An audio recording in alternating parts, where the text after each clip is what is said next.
Ассалаумағалейкум достар, менің YouTube арнама қош келдіңіздер. Менің атым Нұрбақыт.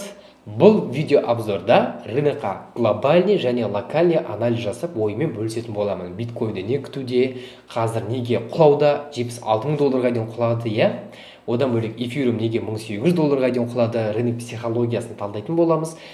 Индекс страха и жадности тоже қатты құлауда. Бір сөзбен айтқанда, өте инсайттарға толы, пайдалы, как обычно, имба видеообзор болды.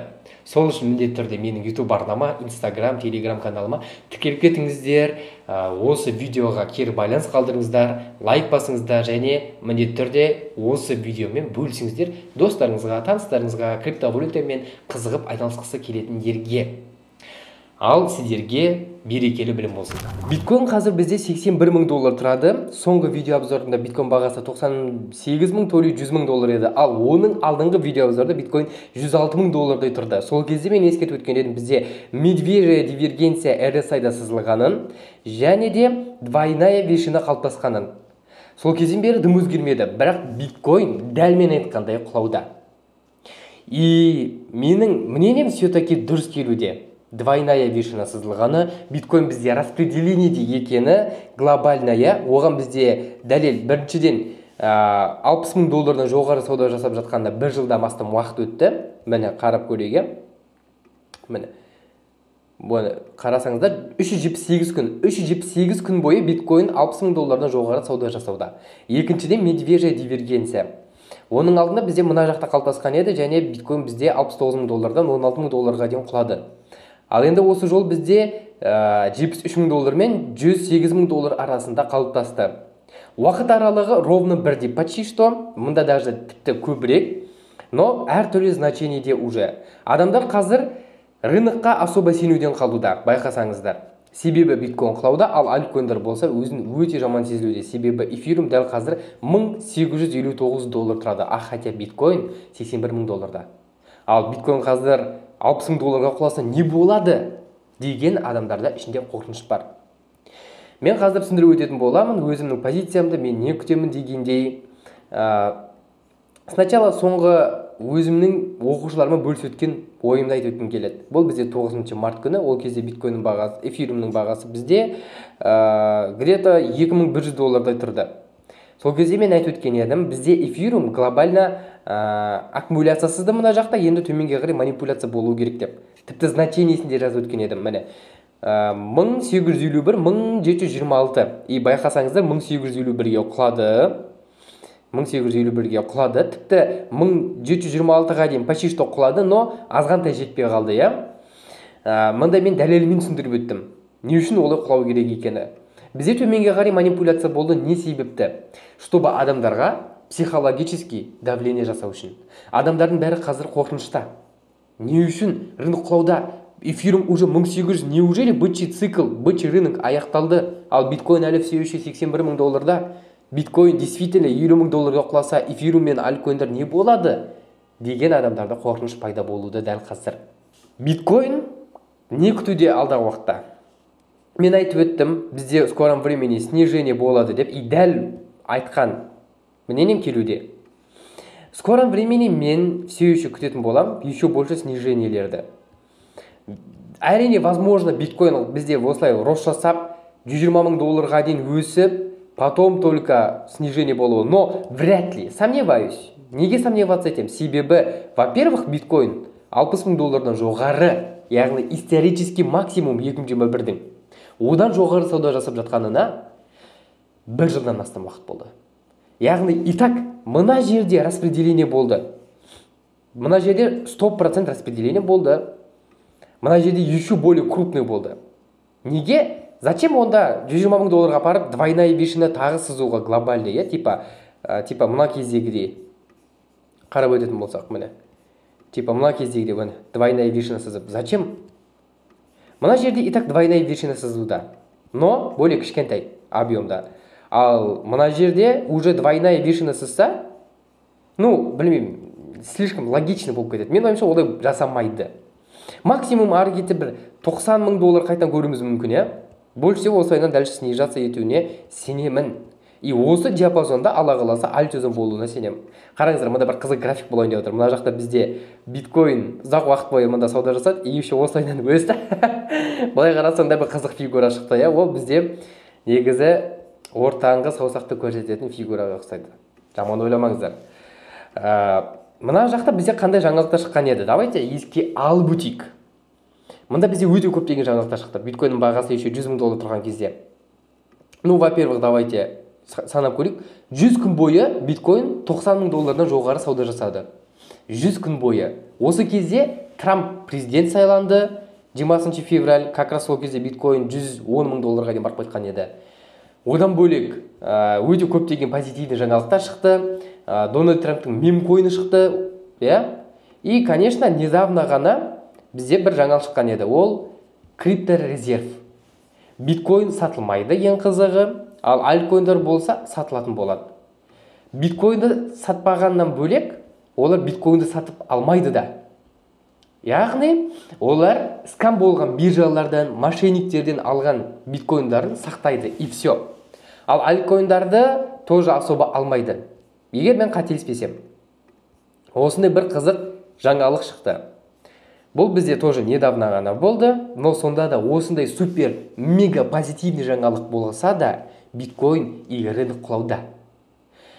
Қазір рынокта не болып жатыр? Қазір рынокта экстремальный страх. Значениені көріп отырсыздар 21. Соңғы рет бұндай значение қашан болды? 2023 жылы биткойнның бағасы 25 000 доллар тұрған кезде индекс страха и жадности 34-ке құлаған еді. Ал қазір биткойнның бағасы 81 000 долларда, но индекс страха и жадности 20-21. Понимаете, это настолько адамдарда страх, настолько адамдарда қорқыныш. Сол моментта айтып өткім келеді сіздерге. Адамдарда қазір паническая атака болуда, адамдар паникамен сатуда өзінің альткойндарын. В частности, который минус 30, 40, 50, 60%-ке убыток алып келіп жатқандарды. Жалпы крипторыноктың капитализациясы 3,4 триллион доллардан 2,6 триллион долларға құлап қалды, яғни 800 миллиард доллар жоғалтты. Оның ішінде биткойнның капитализациясы 2 триллион доллардан құлап қалды, эфириумның капитализациясы 400 миллиард доллардан құлап қалды. Крипторезерв жаңалығы қабылданған кезде XRP салана 30%-ке өсті, Cardano болса бір күннің ішінде 80-90%-ке дейін өскен еді. Өте позитивный жаңалық, вроде бы, я, криптовалютаға қатысты. И тем более адамдарда ожидание болды, естеріңізде болса. Биткойн ұшатын болады. Рынок болса вообще айға баратын болады. Егер Дональд Трамп президент сайланса деп айтып өткен еді көп адамдар, я, эксперттер де айтты. Но мен айттым, біреудің президент болуы рынокқа влиять етпейді деп. И дәл солай болуда. Рынокқа влиять етпеді особо. Рынок наоборот құлауда. Себебі, достар, рынокты басқаратын Трамп емес, ол просто инфоповод. Ол просто күшті инфоповод болды. И так президент болып официально сайланбас бұрын 100 000 долларға жеткен еді. Поэтому ондай инфоповодтарға, манипуляцияларға особо сене бермеңіздер. Бұл жерде өзіңіздің біліміңізге ғана сену керек. И адамдар сондай бір инфоповодқа сеніп қалды да көбісі. И содан қазір оларда разочарование. Неге оларда разочарование? Потому что 2024 жылы ноябрьде, естеріңізде болса, Дональд Трамп бізде президент сайланған еді. Яғни выборды жеңді. Ал официально президент болды 20 январда. Президент сайлауын жеңген кезде инфоповод ретінде биткойн көтерді. Адамдарға надежда беріп, типа дәл шуына.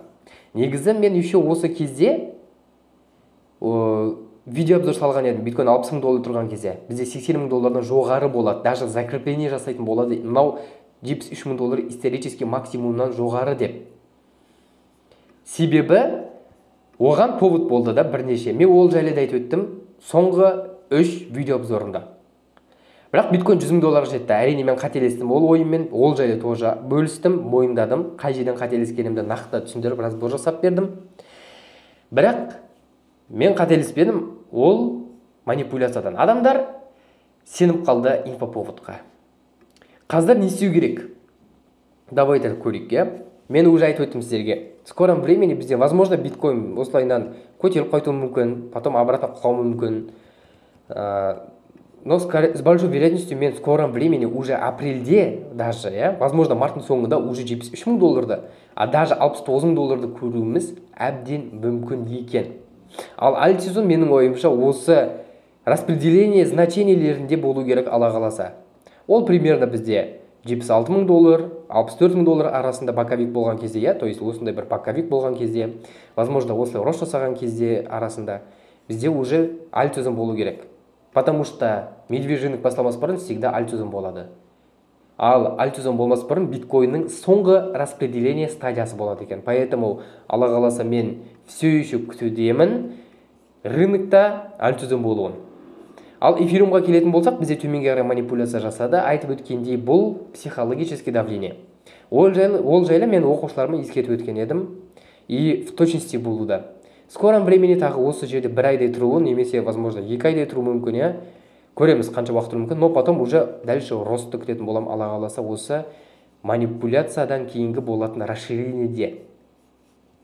Мен мұнда RSI индикаторын ашпай қойсам да болады, потому что бәрі понятно, өте перекупленность, то есть перепроданность байқауға болады.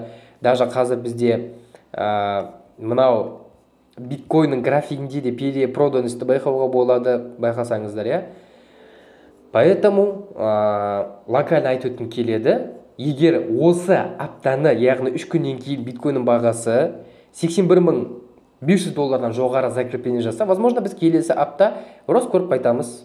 $89,000-ға дейін, $89,800 дейін, возможно, я. Осылайдан.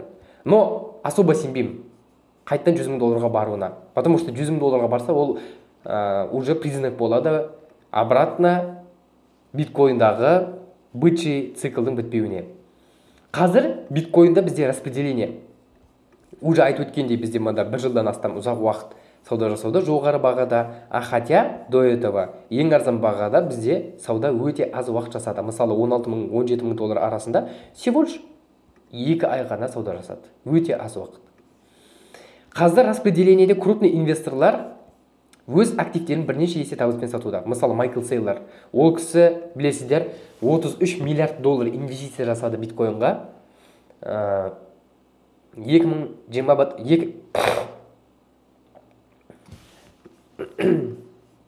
Мысалы, білесіздер, Майкл Сейлор 2020-дан бері биткоинға $33 миллиард инвестиция жасады.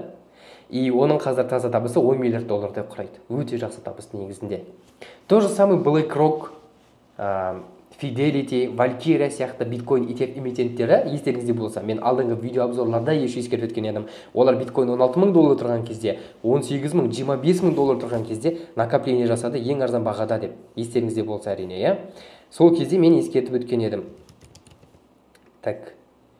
И қазір олар 5-6 есе табыспен сатуда.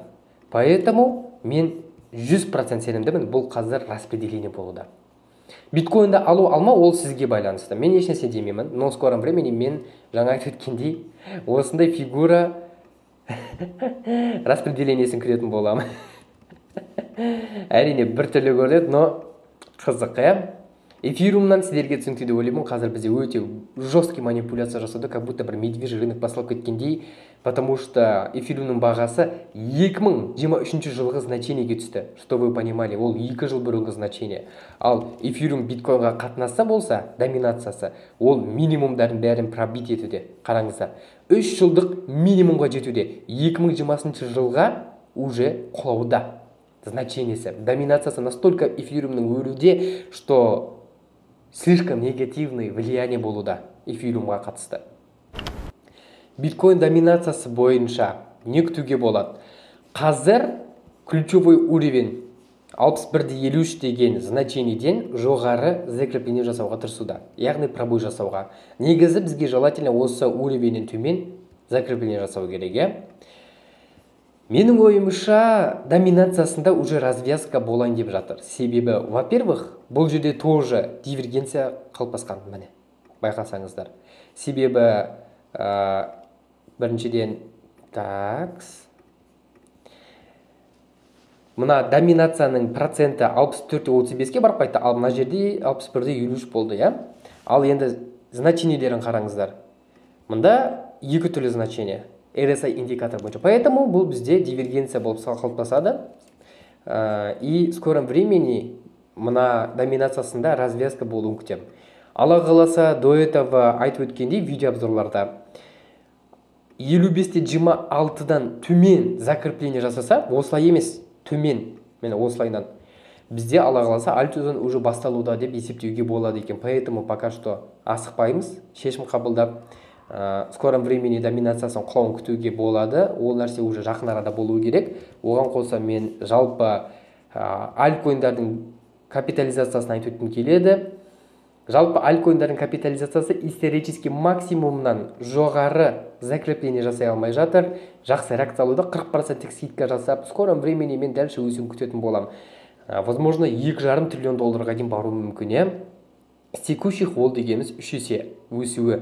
Ал жалпы биткоинді санамағандағы капитализациясын қарайтын болсақ, ол бізде исторически максимумға тоже жетейін деп қалған. В скором времени исторически максимумнан асып 3 триллион долларға жетуін күтетін болам биткоинді санамағанда. Ал биткоинді санаған кезде жалпы капитализациясы общий крипторынықтың возможно бізде 7, возможно 6,5 триллион долларға жетіп қалуы керек алла қаласа. Сіздер айтатын шығасыздар, ондай ақша қайдан шығады, қайдан пайда болады деп. Біріншіден айтып өткім келеді. Ол нәрсе реалистично, мысалы қазір фондовый рынок құлауда, но фондовый рынок өсті өте жақсы. Қараңыздар, қандай значениеде өсті. Ешқандай ақша басып шығарылмады, инфляция деңгейі өсті, процентный ставка өсті, но сонда да фондовый рынок S&P 500 индексі 76% өсті. Ешқандай артық ликвидность болмаса да, артық ликвидность табылды. Поэтому ол нәрсе уже не действует. Рынок өзгереді. Рынокта жаңа правила пайда болады, потому что қазір пользовательдер өте көп криптовалютаға инвестиция жасайды. Мысалы 2021-2022-де 150 миллион ғана адам инвестиция жасаса, қазір уже 600 миллион адамнан асты. Поэтому айтып өткім келеді, рынок уникальный, өзгеріп отырады, оған адаптироваться етіп үйрену керек достар. Сол үшін скором времени капитализациясын өсуін күтетін болам алла қаласа. Жалпы крипторынықтың, особенно в частности альткоиндардың и соответственно эфириумның. Эфириум бізде больше всего катализатор болады. Қазір эфириумда өте көп негатив бар, но это нормально. Локально не күтуге болады биткоиннан. Жалпы биткоин қазір бізде бір күндік имбаланстан жоғары закрепление жасай алмай жатыр, және оған қоса бір айлық таймфреймдегі минимум, яғни свечи жабылған ключевой уровень 84.349-дан жоғары закрепление жасай алмай жатыр. Мында біз көрудеміз, қараңыздар, қаншама попытка болды, 1, 2, 3, но как будто бір пробой болатындай көрінеді. Оған қоса мынау гэп, яғни SME графигіндегі биткоиннің үлкен гэп, содан поддержка алуда каждый раз байқасаңыздар. И оған қоса бізде мында ключевой уровень 81.494 доллар бар екен. Менің ойымша локально бізде разворот болады. Себебі біріншіден мында бізде бычий дивергенция қалыптасқан, как видим, и екіншіден мына уровеньде пробой жасауға дайындалуда. И үшіншіден бізде осы келе жатқан аптада, точнее 19 мартта, конкретно айтып өтетін болсам, бізде процентный ставка бойынша отчет, пресс-конференция болады FOMC.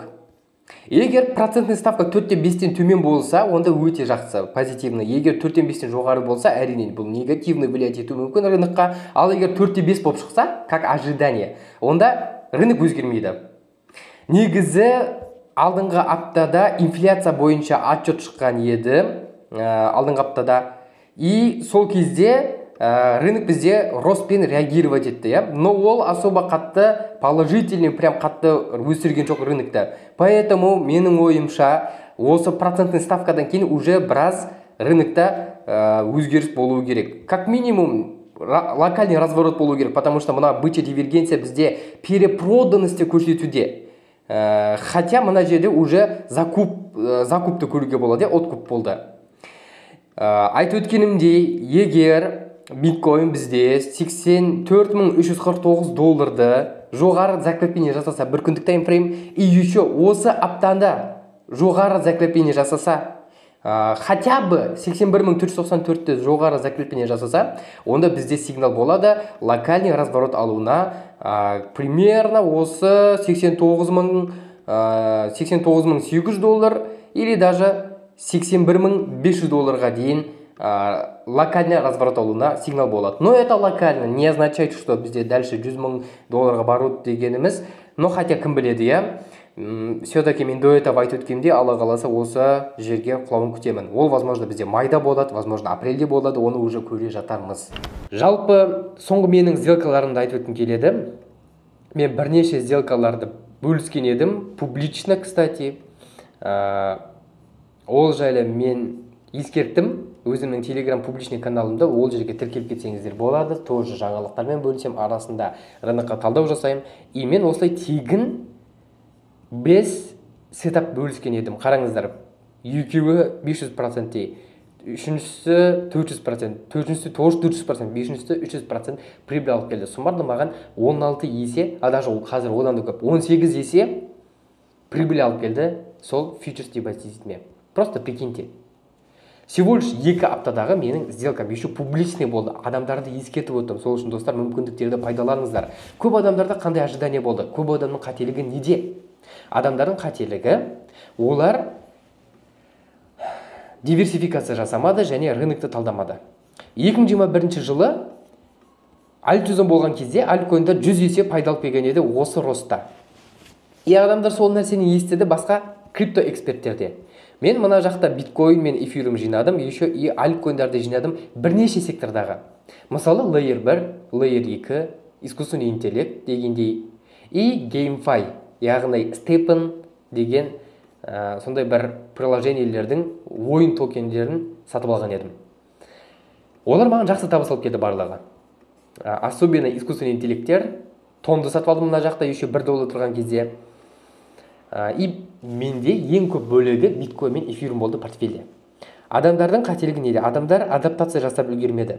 Мысалы, мына моменттердің бәрінде мем-сезон болды. Яғни мем-цикл болды. Мем-коиндар өте жақсы табыс алып келді. Мен өзім мем-коинмен де айналыстым, Мысалы, 2 мем-коин 80 есе пайда алып келді, тағы бір сатып ала алмаған технический проблема бойынша бір мем-коин тоже 80x жасады. Бірақ біз сатып алмай қалдық, к сожалению. Және бір мем-коин 50 есе пайда алып келді. Просто подумайте, қандай күшті результат. 50 есе, 80 есе пайда алып келді. Альт-сезонның результаттарын, по сути, былай қарайтын болсақ. Аллаға шүкір, өте жақсы результат. Кстати, қазір биткоин $80,700 қалды. Менде шорт позиция ашық тұр. $82,000-дан. Адамдар мем-коиндарды пайдаланбады, несерьезно қарады. Мен де несерьезно қарадым до этого времени. Бірақ менің көзқарасым өзгерді. 2024 жылы жазда маған бір мем-коин 4 күннің ішінде 10 есе пайда алып келген кезде. Мен ол жайлы тоже публичный стористе бөліскен едім. Жалпы адаптация жасау керек, достар. Только лонг позиция қарамау керек. Мысалы, трейд ететін болсаңыз, шорт позициялар тоже қарау керек, потому что шорт позициялар идеальный шығады қарасаңыздар, міне 1, 2 шорт, 3 шорт. Көрдіңіздер ме? 2 ғана лонг позиция жақсы шықты, и мында 3 шорт. Қазір де мен шорттамын. Солай, достар. Адаптация жасау керек. Көп адамдардың қателігі сода болды. Мем-коиннің хайпын пайдаланбады, мүмкіндікті пайдаланбады ақша табудың. Хотя мүмкіндіктер болса да, Мысалы қарасаңыздар, қазір топта барлығы мем-коиндар. Мынау. И мынау тоже. Барлығы мем-коин қазір топовый рост жасап жатқандар все еще. И менің ойымша мем-цикл әлі болады, алла қаласа. Себебі мемдердің хайпы біткенімен дәл қазір олар тағы хайпта болады, егер салана қайттан жақсы өссе. Оған бізде бірнеше причина бар. И осы хайпта салана распределение жасауда. Яғни салана қазір $120, $300 дейін барып қайтты, И осы аралықта салана өте жақсы распределение жасауда екен. Мем-коиндардың арқасында. Оған қоса Дональд Трамп мем-коин шығарды. Ол да өте жақсы инфоповод болды салананы қымбат бағада хомяктарға сатуға. Так, мынау менің жаңағы бөлісіп өткен сетапым, оқушыларыма ескертіп, индекс страха и жадности сіздерге түсінікті деп ойлаймын. Ал мына жаңалық тоже түсінікті деп ойлаймын. Соңғы жаңалыққа келетін болсақ, бүгін ғана шыққан бізде елімізде бір кісі $11,3 миллион P2P мен обмен жасаған. Но ол нелегально болып шыққан, и сонымен қазір 2,5 жылға сотталып жатыр деп мында жазып қойыпты. Міне. Көрсеңіздер болды, сол үшін достар, өте мұқият болыңыздар. Абайлаңыздар, себебі барлығы заңды болу керек, налог төлеңіздер, налогтан қашып қажет емес, всего лишь 10% таза табыстан төлейсіздер. Тағы басқа жаңалықтарды өтетін болсам, олар өте көп, позитивный барлығы, бірақ рынокта негатив. Разочарование, апатия, рынокқа сенбеу. Но бұл нәрсе нормально.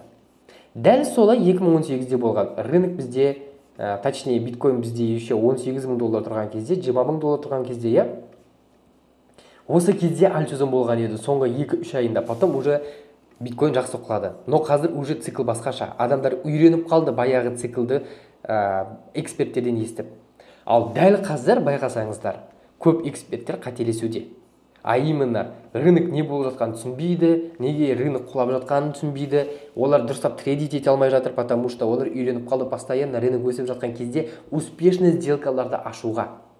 Но достар, адаптация жасау керек, только лонг позицияда отыра бермеу керек, и шортты да қарау керек, яғни признавать ету керек, мойындау керек, рынок құлауы это нормально.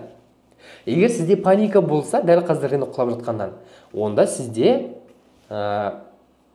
дұрыс емес риск менеджмент деген сөз. Себебі сіз либо қарыз кредитке ақша алып инвестиция жасадыңыз, либо под управление алдыңыз, либо соңғы ақшаңызды инвестиция жасадыңыз альткоиндарға, немесе акцияларға. Олай жасап қажет емес достар.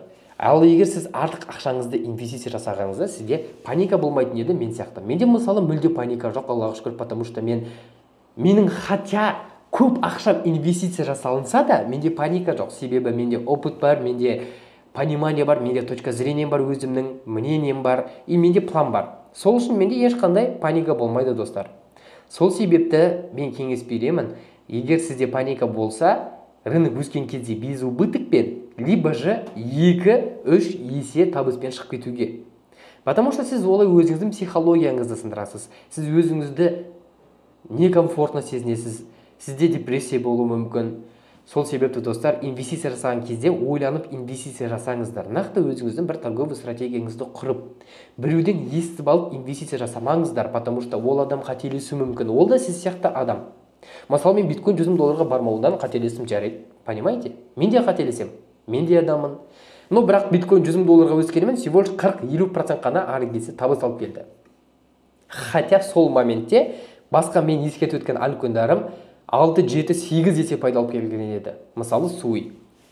Сол үшін мында дұрыс шешім қабылдау керек.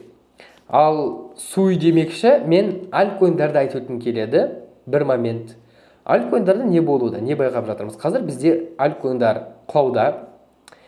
Суидан пример алғым келеді, как будто уже распределение болып қойған сияқты, өзінің исторический максимумында. Но мне кажется, бұлай құлап жатқаны бұл нормально, бұл скидка, қазір 63% скидка беруде суидің өзі, но басқа альткоиндар 80-90% кеден құлауда. Тот же самый тон, мысалы қарап өтетін болсақ, бұл ешқандай финансовый совет емес достар. Менде мысалы тон жоқ, мен бұдан итак 7-8 есе пайда тапқам. Мысалы қазір тон құлауда, и ол 71%-ке құлады исторический максимумынан. Прикиньте, 71%-ке құлады. Өте мықты, бұл негізі блокчейн, мықты проект, но солай болуда, потому что рынок солай жұмыс жасайды. Мында инвестиция жасаған кезде түсіну керек, сіз қайда барып жатқаныңызда, не істеп жатқаныңызда, к чему вы идете, какие риски вы принимаете. Неге біз альтсезонда күтеміз вообще? Давайте қазір түсіндіріп өтейін. Мысалы, қарапайым депозит Каспийдің, ол қазір 17% табыс 1 жылда алып келеді. Интересный момент, 1 жылда. Ал альтсезон болса, альтсезон 10-30 есе примерно деге, орташа есеппен табыс алып келеді. Ол дегеніміз 1000%-3000% алып келеді. Но мұнда риск бар. Депозитте риск жоқ. Ол жерде гарантировано. Бірақ сен минимально жарты жыл сақтауың керек. Ал альтсезон қашан болатыны белгісіз. Возможно, келесі жылы, возможно, келе жатқан 2-3 айда, возможно, уже келесі аптадан басталып кетуі мүмкін, оны уже бір алла біледі, менің қолымда емес ол. Но сіз не үшін инвестиция жасап жатсыз? Сіз соны түсінуіңіз керек. Сіздің мақсатыңыз қандай? Менің мақсатым, мысалы, бірнеше есе капиталымды көбейту. Менде определенный бір ақшам жатыр. И Алла қаласа, мен оны как минимум 10 есе көбейтіп алсам, менде жақсы сумма шығады Алла қаласа. И мен қаншама уақыт, қаншама күшімді, энергиямды экономдаймын. зато мен байып кетемін. Мысалы мен қазір бір машина алғым келіп тұр деп есептейік, и мен ол машинаның 10 штугын алатындай ақша табамын дегендей ғой, былайша айтып өтетін болсам. Ал депозит болса, ол бір жылда 17% табысталып келеді. Егер сізге 17% теңгеде нормально болса, онда теңгеде сақтаңыз депозитте. Ал егер ақшаңызды көбейткіңіз келсе, онда сіз инвестиция жасауыңыз керексіз, рискке баруыңыз керексіз. Ал инвестицияда табысты болу үшін сізге не керек? Сізге біріншіден рисковать ету керек және терпение, шыдамды болу керек. Егер сіз шыдамды болмасаңыз, ой, мен тез байып кетуім керек, қазір инвестиция жасадым ба, келесі айда уже мен 2-3 есе ақша табу керекпін деген сонда навязанный бір цель болса, сізге арналмаған инвестиция. Себебі ешкімге еш нәрсе міндетті емес. Сізге маркетмейкер, манипулятор бір нәрсе міндетті ма? Сіз оларға бір нәрсе беріп қойдыңыз ба? Жоқ. Инвестиция жасадыңыз, чтобы сіз өзіңіздің ақшаңызды көбейту үшін. Ал маркетмейкер, манипуляторға бәрібір сіздің ақшаңызға. Оның уақыты көп, оның ақшасы көп. И оларда целый команда. Ал сіздің уақытыңыз аз, и сіздің ақшаңыз аз. Сіз тез байып кету үшін келдіңіз итакта. Вот видите, тез, уақыт аз, и ақшаңыз аз. Сол үшін олар всегда ұтады. Сіз оларды ұта алмайсыз ешқашан, поэтому күту керек. Хочешь, не хочешь. Мысалы, мен биткоинді 16 мың, 18 мың долларды сатып алдым, иә, мына жерде. Потом 50 мың долларды саттым. Менің ожиданиям қанша болды? В среднем, қарып көрейік. Мен 1,5 жыл күттім. Ал тонның ұшуын мен 2 жылдай күттім. Но зато 7-8 есе пайда болып кетті. Мен арасында сатып алып та үлгеріп жүрдім, 2 еседей. Но суть сіздерге түсінікті деп ойлаймын. Мен күттім, потому что мен білемін күту керек екенін. Ал манипуляторда уақыт көп, оның ақшасы көп. Манипулятор каждый движение сайын биткоин сатып алады. Мысалы, мына кезде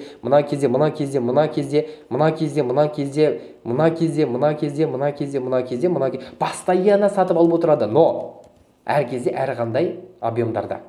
Мысалы, мына накопление кезінде, точнее, мына кездерде көбірек объемға сатып алды. Мына кезде уже более-менее аздау, мына кездерде уже аздау совсем, мына кездерде даже сату агрессивный. Бірақ мына жерлерде де сатады тоже, мына жерлерде де сатады, мына жерлерде де сатады. Но азғантай объемда. Яғни олардың сатып алу объемдары әр жерде әрқалай болады екен. Неге? Себебі олар рынокты басқарады. Олар солай ақша табады. Олар, ойлаңыз, миллиардтаған доллармен биткоин бағасын басқарып ақша тауып жатыр. Ал сіз мұнда отырсыз, бір инвестиция жасап тез байып кетуде. Логика жоқ та, достар. Сол үшін мұнда шыдамды болу керек. Инвестицияны дұрыс жасау керек. Горизонт деген понимание бар. Сіз қанша уақытта байып кеткіңіз келеді, сіз қанша ақша тапқыңыз келеді, сізде кәдімгідей план болу керек, понимаете? Менде план бар, мен әлі сезонда байып кетуім керекпін. 10 есе, как минимум, Алла қаласа.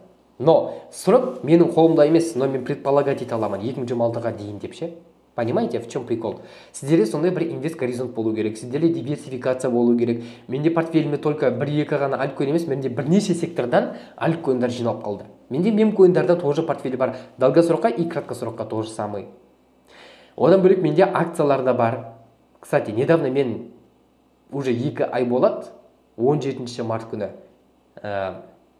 Каспий бойынша обзор бөліскен едім, глобальный, локальный, содан бері 20% өсті мысалы да. Сол үшін достар, инвестицияны с умом жасау керек. Нұрбақыт айтты екен, бір какой-то эксперт айтты екен деп жүрмеңіздер. Ал егер сапалы білім алып, бізбен бірге инвестиция жасап, мықты ортада біздің керемет сетаптармен приватный каналда торговать етіп, кері байланыс алғыңыз келсе, онда осы видеоның описаниесінде біздің сайт болады. Сол сайтқа өтіп толық информация ала аласыздар және консультация алуға болады екен. Одан бөлек менің инстаграмыма, телеграм каналыма тіркеліп кетіңіздер, ол жақта өте көптеген пайдалы инсайттармен бөлісіп отырамын. Жалпы бұл момент сіздерге түсінікті деп ойлаймын. Бұл бізде психология жағы болды, я. Сіздерге біраз бір облегчение болып қалған шығар. Но мен бұл жерде сіздерге облегчение болу үшін айтып отқан жоқпын. Мен бұл жерде шындықты айтудамын. Шындық на самом деле осылай. То же самое Уоррен Баффетті қарасаңыздар, я. Қаншама жылдап байып кетті. Мында дұрыс шешім қабылдай білу керек. Егер сіз өзіңіз өз бетіңізше самоучка болып альт сезонды күтем деп ойласаңыздар, сіздерде көп ошибка жібересіздер, соған дайын болыңыз. Ал ошибка ол сіздің сабағыңыз болады, который ақша төлейтін. яғни сіз ошибка допускать етесіз, ақша жоғалтасыз, ал ол ошибка сізге сабақ болады, который сіз ақша төлеп жатқан. Сол үшін мен сіздерге кеңес беремін білім алуға. Соған ақшаны экономить етпесеңіздер, зато болашақта ошибка жібермейтін боласыздар. Какой-то бір тупойский ошибка допускать етпей, жалпы бұл менің ойым сіздерге түсінікті деп ойлаймын. Рынокта менің ожиданием де сіздерге түсінікті деп ойлаймын. Жалпы сіздерге менің ойым, менің рынокқа деген ожиданием түсінікті деп ойлаймын. Алла қаласа менің не күтетінім, мен сүйінші альтузонға сенем, Алла қаласа ол болады. Қандай периодта болатынын да мен примерно айтып өттім, ол менің только ойым, әркімнің өзінің ойы болу керек, достар. Жалпы сіздерге осы видео ұнады деген ойдамын. Келесі видео сабақтарда көріскенше. Ал егер осы видео ұнаса, міндетті түрде тіркеліп кетіңіз, лайк басыңыз, осы видеомен достарыңызға, таныстарыңызға жіберіп қойыңыз.